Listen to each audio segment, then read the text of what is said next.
tàu đó. Cái càm ông nó ngon thì ông mà nặng sau cái cằm mình mướt luôn. Cùng là không có để đổ do hắn để một to đây mà nặng một là sướng nhất. Không bị lỗ chân lông luôn, vì không có miệng á, sẽ không có lỗ chân lông luôn. Bán vào cho ta. Làm sao để 8 rưỡi luôn, còn có tầm luôn. 4 giờ là dính này vô rồi này. Không bao giờ dính thấy rồi nào.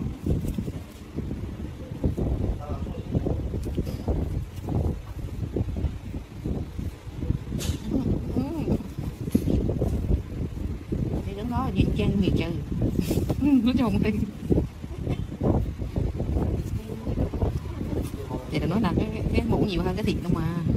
Nó nằm ở dưới cái thịt mà cái hậu to là cái này nó nằm chả đều cái thịt dưới không đâu.